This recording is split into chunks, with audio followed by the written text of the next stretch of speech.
तो हम मंगलाचरण करते हैं। ओम अज्ञानतिमिरान्धस्य ज्ञानञ्जनशलाकया चक्षुरुन्मीलितं येन तस्मै श्रीगुरुवे नमः। श्रीचैतन्यमनोभीष्टं स्थापितं येन भूतले स्वयं रूपः कदा मह्यं ददाति स्वपदान्तिकं।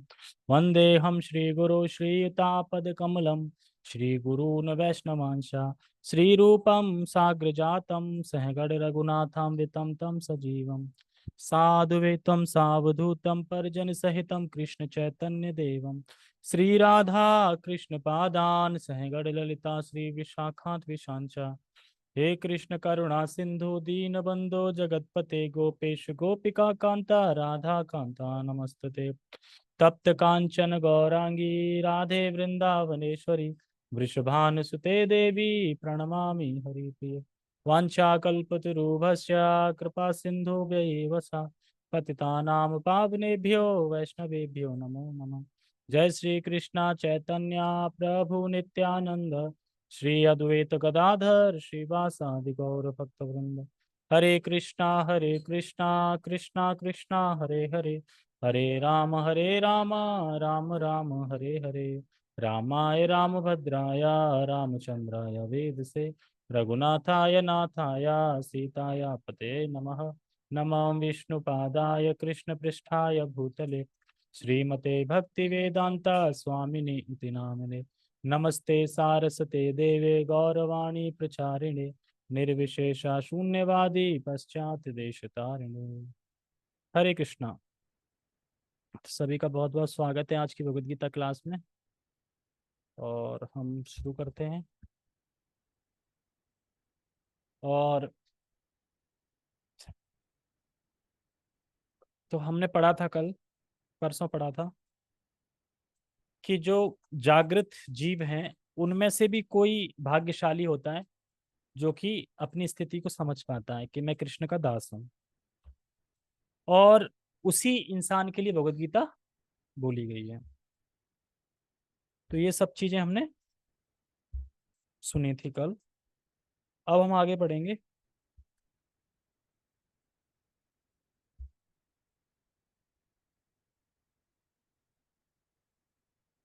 कि ये जो अज्ञान है उसकी उपमा बाघिनी से दी गई है कि ये बाघिनी है, यानी बाघ की वाइफ बाघिनी। हमें पता होता है कि बाघिनी है, वो इसके जबड़े में मैं कैद हूँ, सारा कुछ ज्ञान होता है हमें, लेकिन फिर भी हम अपनी इच्छा से निकल नहीं सकते। तो किसकी कृपा से निकल सकते हैं? भगवान की कृपा से निकल सकते हैं। तो यही चीज यहाँ पे बता रहे हैं।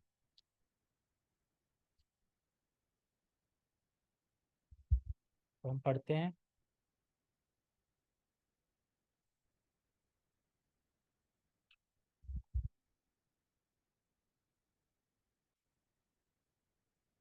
तो लास्ट पैराग्राफ ये था कि तब भी असंख्य जागृत हुए लोगों में से कोई एक होता है जो वास्तव में अपनी स्थिति को जान पाता है।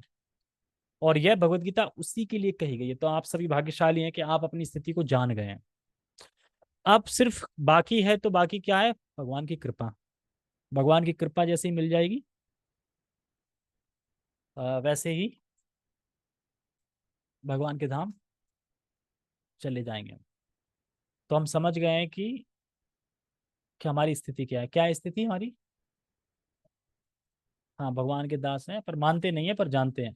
अब सिर्फ भगवान की कृपा बाकी। क्या? जान गए हैं, मानते कहाँ है कि भगवान के दास? हाँ, तो मानेंगे ना। मानने का प्रोसेस क्या है? हरे कृष्णा कृष्णा कृष्णा हरे हरे हरे राम राम राम हरे। ये प्रोसेस है। तो हम पढ़ते हैं। वस्तुतः हम सभी अविद्या रूपी बागिन के द्वारा निगल लिए गए हैं, लेकिन भगवान जीवों पर विशेषतया मनुष्यों पर कृपालु हैं।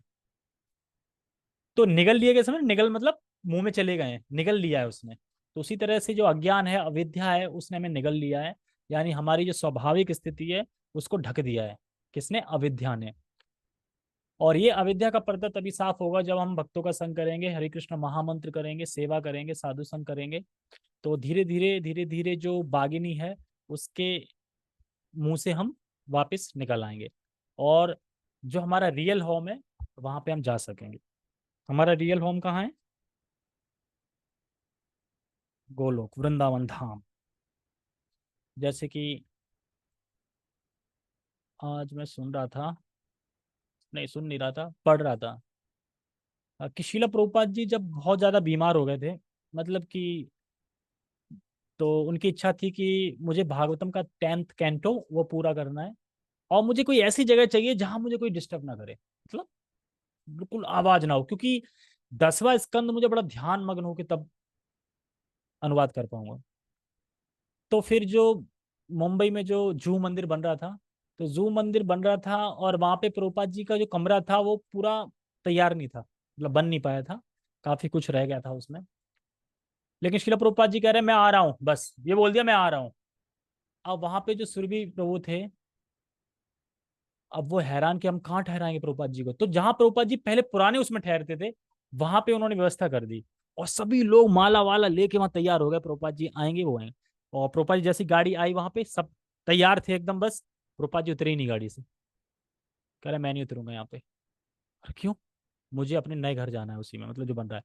बट प्रभुपाद जी वो नहीं बनाए, सुरभि प्रभु को बुलाओ। सुरभि प्रभु दौड़ा दौड़ा पीछे आया, प्रभुपाद जी ये नहीं, पुराना नहीं, मुझे नया उसमें जाना है, नया अपना जो उनका रूम बन रहा था। कह रहा पर प्रभुपाद जी वो बिल्कुल तैयार नहीं है, अभी अभी कुछ है ही नहीं रहने के लिए। कह रहे हैं अगर मैं यहाँ रुक गया तो वो कभी पूरा हो ही नहीं पाएगा, इसलिए मुझे वहीं जाना है, कुछ भी करो। और ड्राइवर से बोला चलाओ गाड़ी आगे।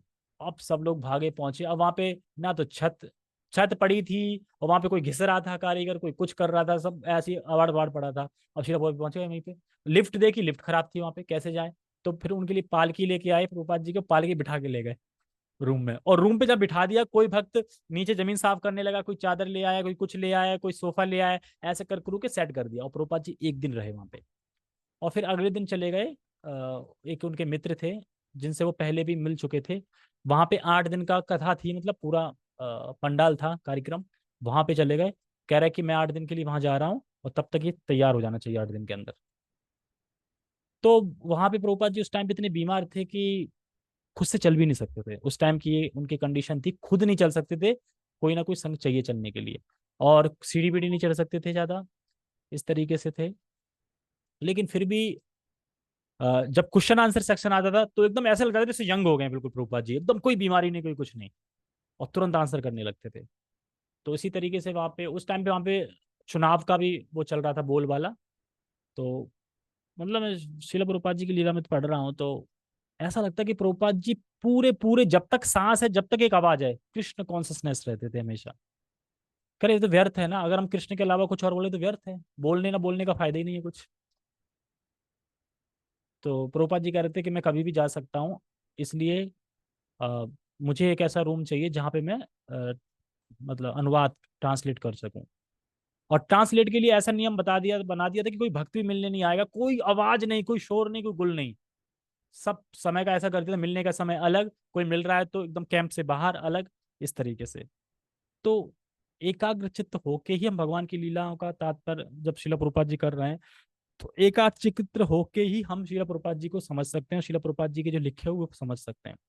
इधर उधर ध्यान भटकाते रहेंगे तो नहीं समझ पाएंगे। इसीलिए जब कथा स्टार्ट हो तो एकाग्र चित्त हो जाना चाहिए, चित्त को एक लगा लेना चाहिए, और कुछ नहीं। आधे घंटा मैंने अपने आप को कृष्ण को दे दिया है, 24 घंटे दे नहीं सकते ना, दिक्कत हो जाएगी, इतनी ज्यादा कैसे दे देंगे? आधे घंटा देना चाहिए।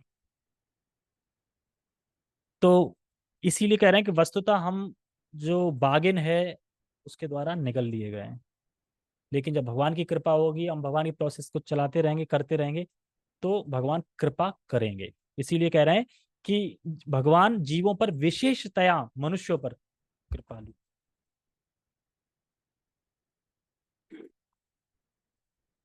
इसी उद्देश्य से उन्होंने अपने मित्र अर्जुन को अपना शिष्य बनाकर भगवत गीता का प्रवचन किया। किस उद्देश्य से? कि सारे जीव या अन्य सारे जीव इस गीता के प्रवचन के द्वारा अविद्या रूपी जो बागिन है उससे निवृत्त हो जाए, उससे छूट जाए। भगवान कृष्ण का साथी होने के कारण अर्जुन समस्त अज्ञान यानी अविद्या से मुक्त था, ये तो मैंने कल ही बता दिया था। कि जब साथी भगवान के हैं और भगवान के पास माया देवी नहीं रह सकती, तो फिर माया से मुक्त रहेंगे रहेंगे। जब तक हम भगवान के साथ हैं माया से मुक्त हैं। जैसे कि जब हम कथा में बैठे हैं अभी हम माया से मुक्त हैं, हम मंदिर गए हैं तो माया से मुक्त हैं। मतलब जब कृष्णा कॉन्शियसनेस किसी भी काम में लगे हैं तो उस टाइम पे हम माया से मुक्त हैं।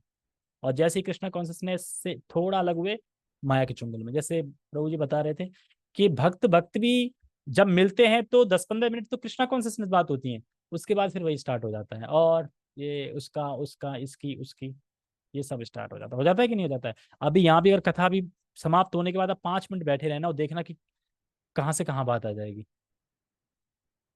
हट जाएगा ना कृष्णा कॉन्शियसनेस तुरंत। इसीलिए बैठो और भगवत गीता पे चर्चा करो तो तुम जा ही नहीं पाओगे कहीं और, है ना, कहीं पे डाइवर्ट ही नहीं हो पाओगे। तो इसीलिए मुक्त थे क्योंकि वह भगवान कृष्ण के साथी थे और भगवान पे भरोसा था उनको कि भगवान जो बोल रहे हैं वो सच बोल रहे हैं और मेरे हित के लिए वो ये सब चीजें। आज मैं वो भूल गया। ओ हाँ, ये ऐसे कर दियो हवा का। अब सही है।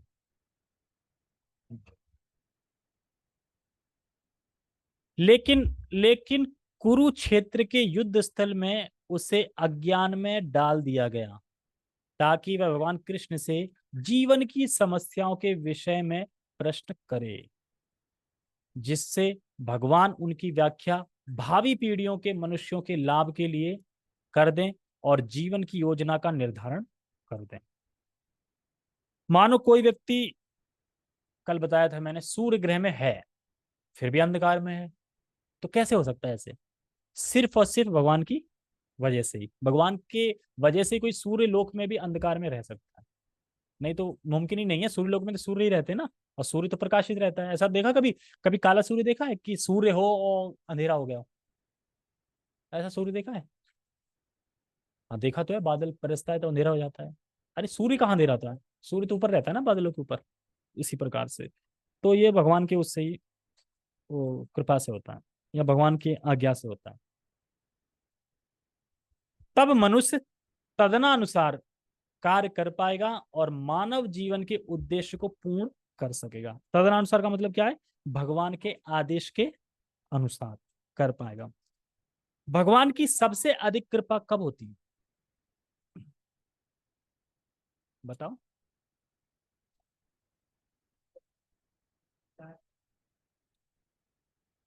जब हम प्रचार करते हैं।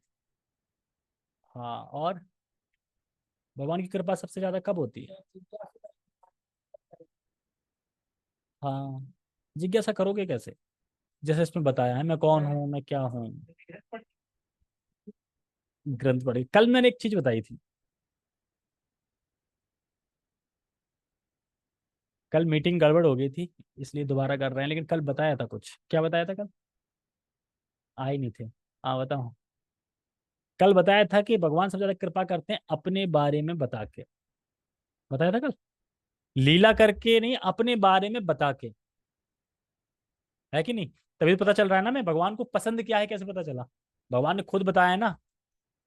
जैसे आज प्रभु जी एक रसगुल्ले की बात चल रहे थे कि कौन व्यक्ति ऐसा है यहाँ पे जिसको रसगुल्ला पसंद नहीं है। किसी ने हाथ नहीं उठाया कि ऐसा कोई नहीं जिसको पसंद नहीं है। कह रहे सब मेरे पार्टी गई है। बाद में माता जी ने हाथ उठा दिया, अरे माता जी ऑफ करो प्रोफाइल ऑफ करो, बेइज्जती करवागी का। ऐसा कैसे हो सकता है कि रसगुल्ला पसंद नहीं है? ऐसे कुछ होता है रसगुल्ला पसंद ना हो? पहली बार सुन रहा हूँ मैं। ऐसा माना जा सकता है कि करेला, है ना, करेला और नीम का जूस वूस ये सब हो सकता है पसंद ना हो। किसी किसी को भिंडी नहीं पसंद होती, किसी को अरबी पसंद नहीं होती, लेकिन रसगुल्ला किसको पसंद नहीं होता?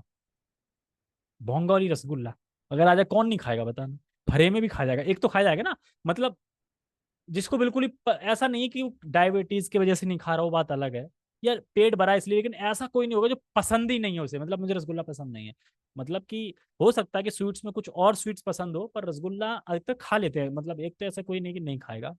फिर भी माता जी हाथ उठा दिया कि मुझे पसंद नहीं है। तो मुझे कह रहे हैं ना खाओ। हाथ उठा दिया। तो मुझे कह रहा मैं रूम ढूंढ रहा था, तो पता नहीं कहाँ रूम देखने गए थे, बिल्कुल कह रहे या तो कोई भोगी व्यक्ति रहता है। मतलब वातावरण ही भोगी टाइप का था पूरा। कह रहे यहाँ पे कोई मिलने आ गया, कहते भोगी व्यक्ति। वहाँ का क्लाइमेट, वो क्या बोलते हैं, नेचर बोलते हैं, क्या बोलते हैं, मतलब वातावरण या माहौल। हाँ, माहौल ही ऐसा था वहां का। होता कि नहीं माहौल से। हाँ, अब फिर से ढूंढना पड़ेगा। हाँ, किराए, हम भी तो किराए पे रह रहे हैं इसमें, तो क्या बात है, किराए पे ही रहना चाहिए, इसे अपना नहीं मानना चाहिए। Yes yes. ठीक है, समझ में आया। भगवान ने बताया मन मना मद भवक्तो, अपने बारे में बताया तो हमें पता चला कि मुझे क्या पसंद है। तो सबसे ज्यादा कृपा कब करते हैं भगवान? अपने बारे में बता के। अब यहां से बताएंगे भगवान और शिला शिला प्रभुपाद जी की भगवत गीता में कितने विषय हैं, किस किस विषय पे चर्चा होगी भगवत गीता में। तो सबसे पहले बताओ कितने विषय हैं भगवत गीता में।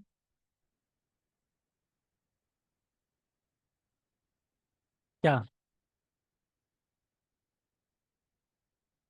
भगवान की कृपा सबसे ज्यादा कब है? जब वो अपने बारे में बताते हैं, वो कृपा कर रहे हैं हम पे सबसे बड़ी, अपने बारे में बता के। अगर लीला लीला करके चले जाएंगे तो हमें पता नहीं चलेगा ना पसंद क्या है। भगवत गीता खुद से बोली, यानी बताया सब कुछ, मैं कैसे प्रसन्न होता हूँ, मैं कैसे अप्रसन्न होता हूँ, मेरे भक्तों का संकर सब कुछ मुंह से बताया, तो सबसे ज्यादा कृपा होता है बताते हैं। हाँ, 5 विषय क्या है भगवत गीता के? ईश्वर जीव प्रकृति। हाँ। कर्म। कर्म नहीं, कर्म, हाँ। ठीक है। कौन से कर्म?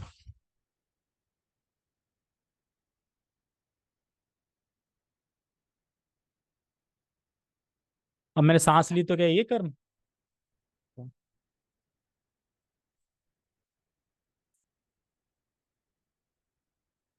अभी आएगा इसमें, सुनना ध्यान से। हाँ कोई बात नहीं, समझ गए हम, पर पता है तुम। ठीक है, कहाँ पे थे हम? हाँ। भगवत गीता की विषय वस्तु में 5 मूल सत्यों का निहित है। 5 सत्य, ये झूठ नहीं है और ये कोई टाल नहीं सकता। सर्वप्रथम ईश्वर के विज्ञान की, और फिर जीवों की स्वरूप की स्थिति की विवेचना की गई है। ईश्वर है, इससे क्या पता चलता है? ईश्वर है, यानी माइथोलॉजी नहीं है, मिथ नहीं है कि भगवान नहीं है, भगवान नहीं, भगवान नहीं, ईश्वर है, यानी भगवान है। ईश्वर मतलब कंट्रोलर, नियंता, ईश्वर है, जिसका अर्थ नियंता है। और जीव है जो नियंत्रित है। समझ में आया? हाँ। जीव सभी प्रकार से कम बद्ध जीवन में तो नियंत्रित है। अतः भगवत गीता की विषय वस्तु ईश्वर, सर्वोच्च नियंता, तथा जीव नियंत्रित जीवात्माएं से संबंधित है। इसमें प्रकृति यानी भौतिक प्रकृति, काल यानी समस्त ब्रह्मांड की काल अवधि या प्रकृति का प्राकृत्य, तथा कर्म कार्यकलाप की भी व्याख्या है। पढ़ देता हूं पूरा, फिर बताता हूँ। व्याख्या है, कहाँ पे था? हाँ। यह दृश्य जगत विभिन्न कार्यकलापों से ओतप्रोत है। सारे जीव भिन्न भिन्न कार्यों में लगे हुए हैं। भगवत गीता से हमें अवश्य सीखना चाहिए कि ईश्वर क्या है, जीव क्या है, प्रकृति क्या है, दृश्य जगत क्या है, यह काल द्वारा किस प्रकार नियंत्रित किया जाता है, और जीवों के कार्यकलाप क्या है। भगवत गीता के इन 5 मूलभूत विषयों में से इसकी स्थापना की गई है कि भगवान अथवा कृष्ण अथवा ब्रह्म या परमात्मा अथवा परम नियंता, आप जो चाहे कह लें, सबसे श्रेष्ठ है। जीव गुण में परम नियंता के ही समान है। उदाहरण था, जैसा कि भगवत गीता के विभिन्न अध्यायों में बताया जाएगा, भगवान भौतिक प्रकृति के समस्त कार्यों के ऊपर नियंत्रण रखते हैं। भौतिक प्रकृति स्वतंत्र नहीं है, वह परमेश्वर के निर्देशन में कार्य करती है, जैसा कि भगवान कृष्ण कहते हैं। इसमें एक वर्ड आया था, वो मुझे दिखाई नहीं दिया। पागल है, आया था कहीं पे, आप लोगों ने सुना था? हम्म। हाँ, सॉरी, आया। जैसा मैं फिर से पढ़ देता हूँ। तो इसमें कह रहा है स्थिति विवेचना की गई, ईश्वर है जिसका अर्थ नियंता है, और जीव है जो नियंत्रित है। यदि जीव यह कहे कि वह नियंत्रित नहीं अपितु स्वतंत्र है, तो वह पागल है। तो क्यों पागल है जीव?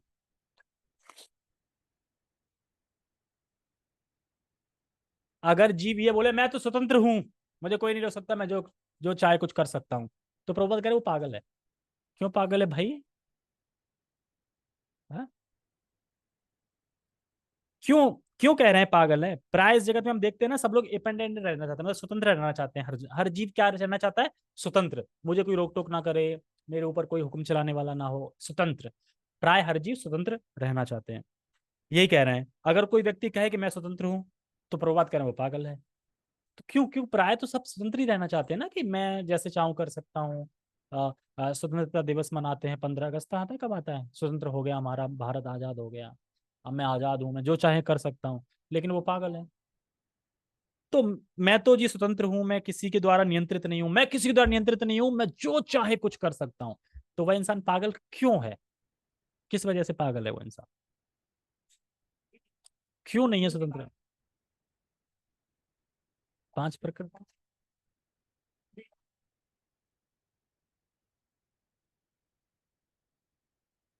हाँ, भगवान नहीं होंगे तो कोई कारण।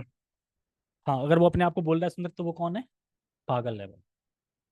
तो जब भी कोई ढींचे ऐसी हाँ के ना, मैं स्वतंत्र हूं, मैं जो चाहे कुछ कर सकता हूँ, समझो वो पागल है। सबसे पहले तो यह है कि वह शरीर के नियंत्रण में ही है। वो सोच रहा है कि मैं नियंत्रण में नहीं हूं किसी में, स्वतंत्र हूं। लेकिन भगवान क्या कह रहे हैं? मैं नियंता हूं यानी ईश्वर, और जीव कौन है? नियंत्रित। जीव नियंत्रित है, यानी स्वतंत्र नहीं है जीव, सिर्फ इच्छा फ्री विल है।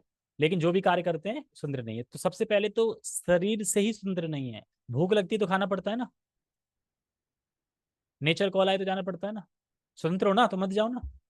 और सबसे बड़ी बात, प्रकृति के 3 गुणों द्वारा हर कार्य संपन्न होता है। ठीक है, तो स्वतंत्र नहीं है। और उसको मन नियंत्रण कर रहा है। हमें लगता है कि हम स्वतंत्र है, लेकिन हम सारा किसके हिसाब से कर रहे हैं? मन के हिसाब से। तो सबसे पहले तो वह मन के नियंत्रण में है। तो ये चीज है। और कह रहे हैं कि सभी जीव सभी प्रकार से कम बद्ध जीवन में तो नियंत्रित है। जैसे अब मैं बोलूं कि कल क्लास हम चंद्रमा पे करेंगे, कर सकते हैं? हम तो नियंत्रित है ना। लेकिन नारद मुनि कर सकते हैं। तो यानी मुक्त जीव, वो स्वतंत्र है, वो कर सकते हैं जहां चाहे क्लास। हम नहीं कर सकते, मतलब कम से कम बद्ध जगत में, मतलब जब तक हम बद्ध हैं इस जगत में, तब तक तो हम नियंत्रित हैं ही हैं।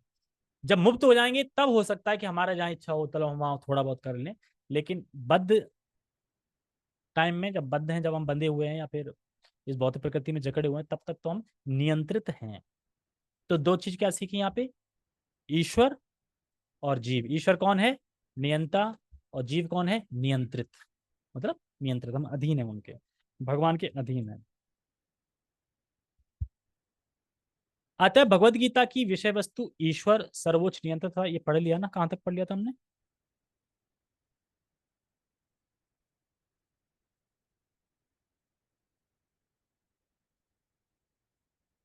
हाँ, यहाँ तक पढ़ लिया था कि जैसा कि भगवान कृष्ण कहते हैं।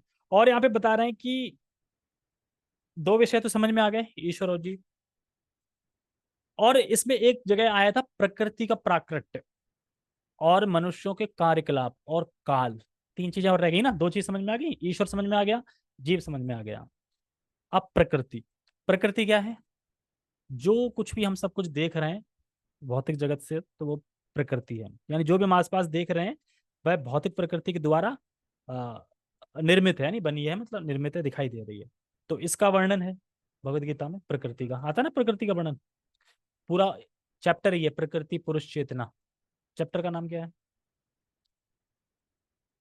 प्रकृति पुरुष चेतना। चैप्टर कौन सा है? जहां तक है 15 है मेरे हिसाब से। हाँ, 15 है ना। नहीं नहीं, यही है प्रकृति पुरुष चेतना। ठीक है, देख लियो बाद में, वैसे 15 था शायद, होगा, कल कंफर्म नहीं है। ठीक है, तो और यहाँ पे काल का भी वर्णन है। आप सोच के देखो, काल, जब से सृष्टि प्रारंभ हुई और जब अंत होगी, तब तक काल कार्य करता है ना यहाँ पे। तो उस काल का भी वर्णन है। तो गीता के 4 विषय हो गए, ईश्वर, जीव, काल और प्रकृति। अब क्या बचा? कर्म। तो कर्म में जो आया था, इसमें कार्यकलाप, मनुष्य के कार्यकलाप, उसको कर्म बोला जाता है। मनुष्य के कार्यकलाप, और कौन से कार्यकलाप? क्या सांस लेना भी कार्यकलाप? कौन से? तो प्रभु जी बता रहे थे, जिसके द्वारा जीव इस जगत में बंधता है, उसका वर्णन है, यानी वो कर्म। कौन सा कर्म? जिसके द्वारा जीव इस जगत में बंधता है, और जिस कर्मों के द्वारा जीव इस जगत से निकलता है, उन कर्मों का कार्यकलाप उनको काउंट करा जा रहा है। ठीक है। अब ऐसा नहीं है कि किसी ने पानी पी लिया तो कर्म लग गया। पानी पीने में कौन सा कर्म लग गया भाई? मतलब ऐसे कि तुम बंध गए कर्म में पानी पीने से। कौन से? ऐसे कर्म जिससे आप बंधोगे, आ गया ना, ऐसे कर्म जिससे आप मुक्त हो गए। तो ये कर्म की व्याख्या है इस भगवत गीता में। ठीक है। इसलिए भगवान बताते हैं ना, सारा चीजें भगवान ने पूरी डिटेल में बता दिया है कर्मयोग इस तरीके से। और इन पांच तत्वों में से चार तत्व शाश्वत हैं। शाश्वत मतलब क्या होता है? अनादि है। और कर्म क्या है? कर्म शाश्वत नहीं है। क्यों? कर्म अनादि है पर अंतिम नहीं है, अंत है उसका। कर्म अनादि तो है, शुरू से ही है कर्म, लेकिन अनादि मतलब अंत, सॉरी क्या बोलेंगे, अंत है उसका। कैसे? कभी भी कर्म बदल सकता है ना उसका। कब बदलेगा? जब हम भगवान धाम चले जाएंगे तो कर्म बंद हो जाएंगे ना हमारे। जब धाम जाएंगे ना, यानी हम एक समय पे कर्मों का अंत कर सकते हैं। इसलिए वह अनादि तो है शुरू से, लेकिन अ, अंत है उसका। ऐसा नहीं कि अंत नहीं है। और बताते हैं जैसे कि इस जगत में ऐसी चीज जो है ही नहीं और फिर आ गई, तो हम पहले बोलेंगे अनादिकाल से है ही नहीं है, और जब आ गई तो फिर वो अनादिकाल से वो हट जाएगा। फिर तो है ना, बोल सकते हैं अनादिकाल से नहीं। अगर कोई चीज है ही नहीं, जैसे कि एग्जाम्पल ये गिलास है ही नहीं इस जगत में, तो यही बोलेंगे ना अनादिकाल से है नहीं, अनादिकाल से था नहीं है, अब ये बन के आ गया एकदम, तो अब तो बोलेंगे ना है। तो वो चीज हट गई ना कि है नहीं। तो उसी तरीके से जो कर्म है वो वैसे अनादि मतलब आदिकाल से है, मतलब आदि स्टार्टिंग से, लेकिन अंत हो जाएगा उसका। जब अंत हो जाएगा तो फिर वो खत्म, इसलिए शाश्वत नहीं है, ये बता रहा है। और लास्ट में है इसमें काल का और वर्णन कर रहे थे कि जरा सोच के देखो थोड़ा डीपली, कि इस जगत में अगर देख पा रहे हैं तो इस जगत में सब कुछ काल के प्रभाव में हो रहा है।